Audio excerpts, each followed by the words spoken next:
dictators hope the most that you lose your hope.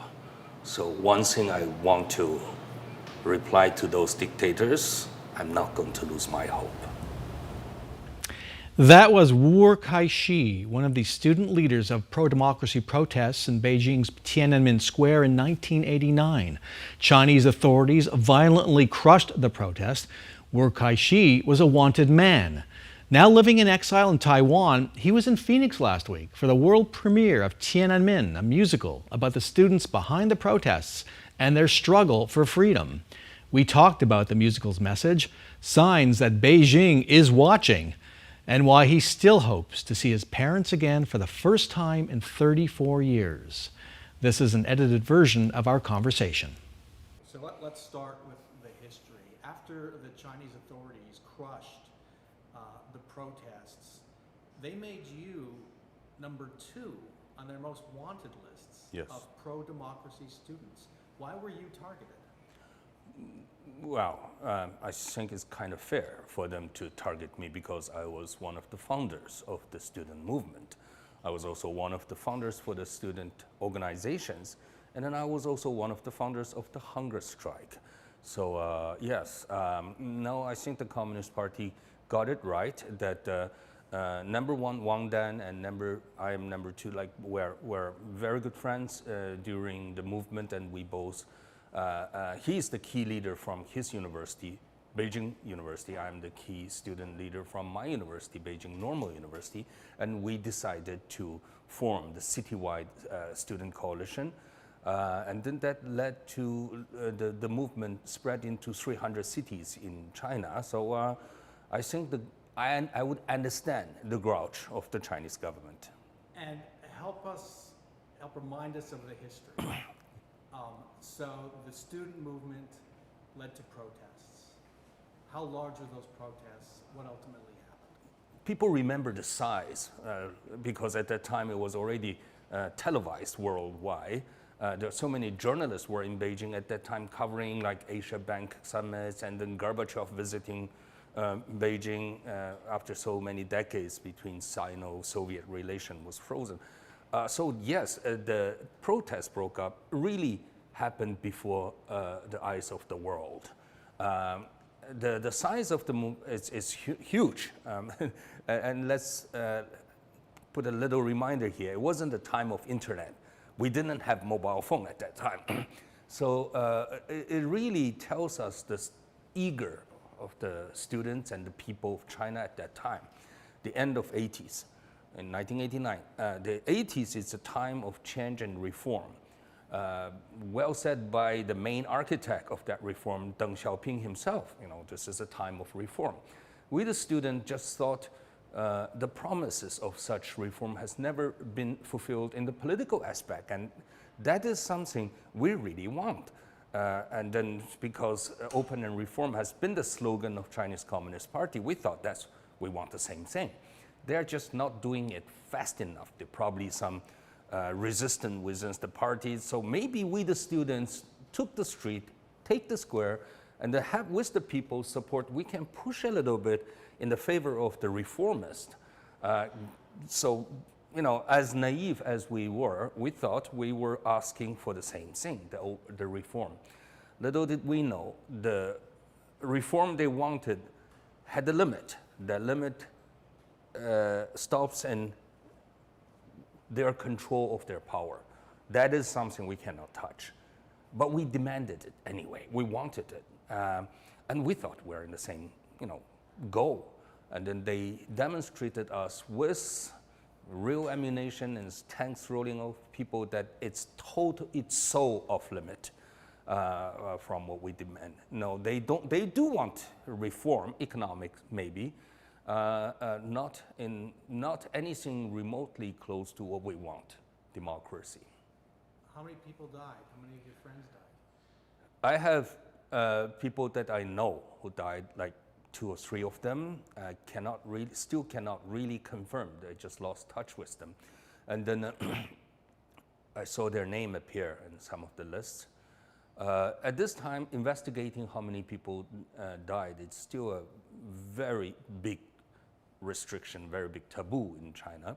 And then people actually go to prison for just making inquiries about those numbers. The official number from Chinese is that about 30 some students died and then some bystanders. 30. 30, yes. Nobody believes that. Nobody believes that. I have seen more than people killed more than that. I have seen more people in the hospital that I was in, more than that number. I think the fair number will raise somewhere between 2,000 to 5,000. We don't, again, this is something that we can only estimate. We cannot do the due diligent investigation. However, in the last 30 years, we did manage to come up with a list that is confirmed by us and then not being denied by the Chinese regime that has exceeded 200. So they say 30 some people died, and we have a number of more than 200 already, and then the real number would be much higher. This will kind of lead into why this production is so significant. In China, students who were your age then, do they know anything about what happened at Tiananmen Square? Well, the Chinese regime certainly did their best to keep it as a secret.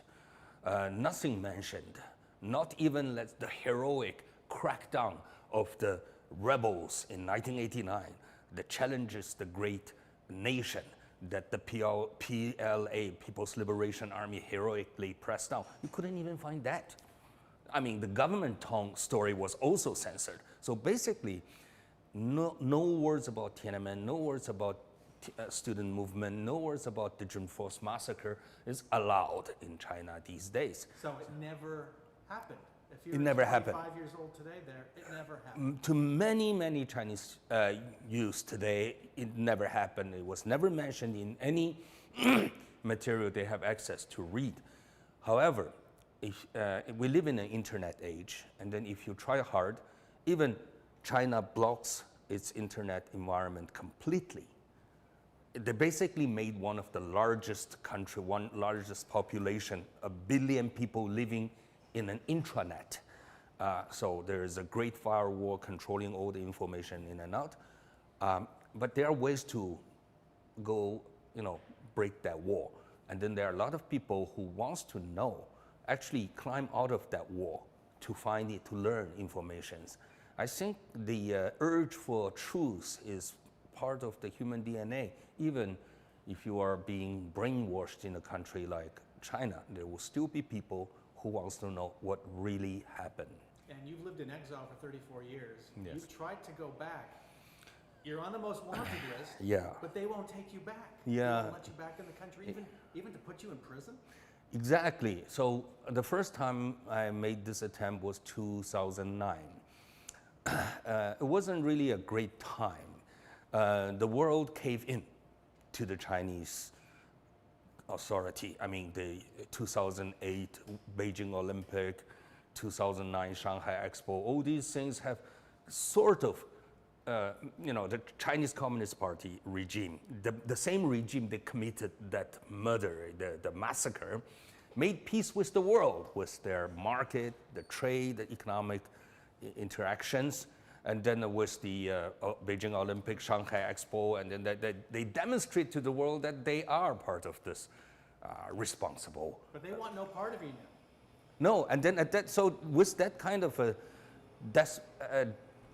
devastation, I mean, desperation. So I was in 2009, that marks the 20th, the anniversary of the June 4th. On that very day, I boarded an airplane flight to Macau. I hold a Taiwan passport now in the country I live. That's the only way I can go to without obtaining a visa. So Macau, I landed in Macau and turned myself in, and I said, I am most wanted by the Chinese government. Extradite me back because you are now part of China. Well, they threw me back into the airplane and then flew me back the second day. It kept me one night. I guess they were trying to get a clearance from Beijing. And then the Beijing's answer is, no, we don't want him. They don't want any reminder, and you would be They the don't, reminder. exactly. They don't want You're living any history. reminder. And then I went back for the reason that I want to see my parents, of course, the most obvious reason I want to see my family, even if from behind a glass wall. or you know, and then I also want to continue the dialogue we demanded in 1989, that even if it has to take in the form of persecution and plea, that will still be a form of a dialogue in the court of China. They don't want that either. They most don't want that. Let me put it this way. So let's talk about the production now. Here we are, Yes. 34 years later, Yes. in Phoenix, Arizona, a musical about Tiananmen. This is probably one of the most unlikely places for the debut of this musical. What's the short story of how it ended up here? I wouldn't say this is one of the most unlikely places. I mean, this musical happening anywhere in the world should be normal, should be reasonable. And then I'm glad it happens here in Phoenix. I was contacted by one of the producers of this show in the very early stage, before it was a show. And then he says, like, I'm thinking of putting together this. Would you be interested? Would you be willing to help? Would you be willing to take part in? And I was like, are you kidding? To remind people of unfinished business in such an artistic way, it's something that I owe you a gratitude. I have to say thank you. Do you ask me, do I want to be part of it? 100%. So that's how we started about a year ago. No, a little over a year ago. You came up with the idea for the musical? Oh, no, I wouldn't take that much credit for that. Scott, the screenwriter, I think he came up with the story, the first draft. I can take some credit to say the story appears today is a lot different from the first draft he put together. But then he has been the hand, make it refine every time, and to make it what you're going to see today. How much of it is your story? No, we decided to make this American, audience story. It's not, first of all, it's not going to be a history class. You will learn a great deal of history for sure, but it's not.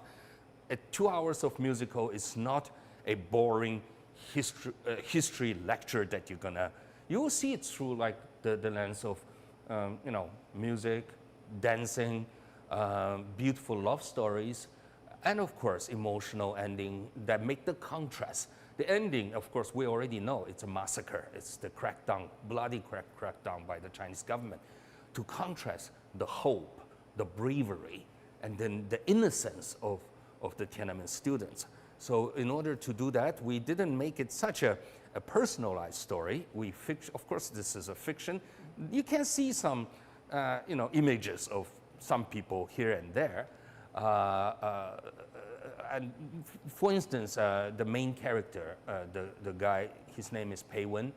The reason we decided his name is Pei Wen is it's the name of a deceased on the Junforce massacre. So is the female leader, Xiao Li. They're all like, we took their name from those who vanished in that time. So to serve as a reminder again. So Americans' knowledge of their own history isn't that good, let alone foreign history. How do you think audiences here are going to connect with this story? It will be normal for we have a distance understanding of anything 34 years ago, let alone it's a foreign story.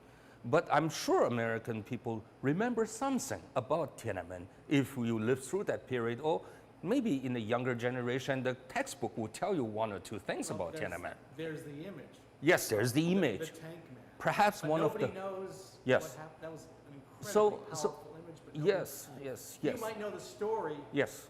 of how that happened. So people would fill in the blank between that image that we all agree is one of the most important images of the 20th century. And perhaps the Tiananmen students serve as one of the most important events that ended Cold War. So all these things, but we only have that image or some more images, and then we have to fill in the blanks. I would like, with this musical, to help fill in that blank on something, with only 2 hours, again, not a history lecture, but we want you to know that something resonates to me the most about those 50 days in Tiananmen Square. That is bravery. That is hope. And then, of course, I give you a storyline, which we did well too, I think. There's also what looks like an international incident surrounding the play. Yes. The actor who was supposed to be the lead, Yes. Zachary Peiser. Peiser, Yeah. while he was in China on a concert tour, pulled out. Yes. And that was what, a few weeks ago? Yes, 3 weeks ago. Yeah, something like that. Do you know why? It's regrettable to see this. I mean, 3 weeks before the premiere, pull it himself out is, let's say, at least a little unprofessional. And then we really hope that doesn't happen. But it actually serves a good footnote to tell us how much a taboo Tiananmen is to Beijing regime. Why? Because it's the same regime. It is the same regime that committed massacre 34 years ago. I mean, different people, they change their faces, but that is the continuous of same regime, and then they should be held responsible, and then they still refuse to have the dialogue about what happened. Even a musical in America performed by an American artist, for them is something they cannot tolerate. And then what do you do when you cannot tolerate? You intimidate one of the member of the cast. That make them a classic bully. You know what bully responds well? You stand strong against him. So that's, I think, I would like to congratulate the cast. They decide to stay on and perform. And so how does that ripple through the cast of the production itself, knowing that China's watching? This is a typical Streisand effect story that, you know, as you said, like in Phoenix, Arizona, there's this musical of called Tiananmen is playing on. Of course, it's a beautiful show, and we want the whole world to know about this. And then Chinese government is helping us and giving us a perfect platform to say, see, we are still the big bully today. And then if you don't believe us, go watch that musical. I think that's the message from Chinese government. I urge you to get it and watch the musical. You haven't seen your parents in 34 years. What would it mean to you for them to see this musical? What would it mean for them to see anything in my life? My children, their grandsons, myself, of course. Anything that related. What I would give for a chance for them to see this musical or anything that's happening in my life. So many, 34 years, it's not a short time. And then it has been a glamorous 34 years for me, although one of the biggest regret is I cannot share those glamorous moments with my parents, and then how much I want to do it. It's not a short time for me. It's certainly not a short time for them. Well, they are not getting any younger or healthier. They're in their 80s now. I hope they live a long life. Do you think you will ever see them? I really don't know. I hope. I certainly hope. And then I hope, yes. Dictators hope the most that you lose your hope. So one thing I want to reply to those dictators, I'm not going to lose my hope. Tiananmen, a new musical, is scheduled to run at the Phoenix Theater Company through October 29th. You can get ticket information at phoenixtheater.com.